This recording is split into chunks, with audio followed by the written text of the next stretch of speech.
FDDK tem um plano B, com o Mr. 13 solução para mais de 600 mil florins de dano com a causada no nível de futebol de SDK durante o concerto Summer Fall Concert, organizado por Curaçao Color Events em novembro do ano passado. Assim, o diretor de FDDK, Takay Duran, a confirmar para a Telenotícia. É um tique vervelho.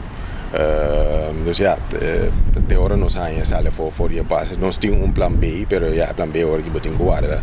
Os vice-governo com o bem também para pocinta, para vou explicar aqui com o plan B com nós lo que era assim, com seu suporte para poder resolver o problema.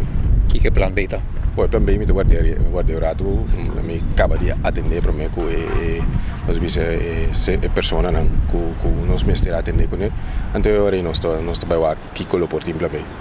Mientras tanto, FDDK ha decidido hacer un último intento para llegar a una solución para fora de corte y dar una Curaçao Color Events 4 días de tiempo para pagar y daño causado en el veld. En caso que el partido no llegue a otro, FDDK lo avanza con caso de corte.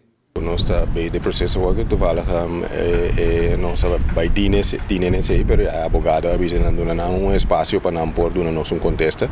Dus ja, botin como abogada entre abogada botin dona parte espaço, anterior para nós pôr nós visa finalmente se viene uma solução na essay, não tem nada de vai caso, pero já se não viene uma solução, o que eu tenho é essa último, essa conversação que eu tenho a abogada, nós temos vai caso maneira técnica.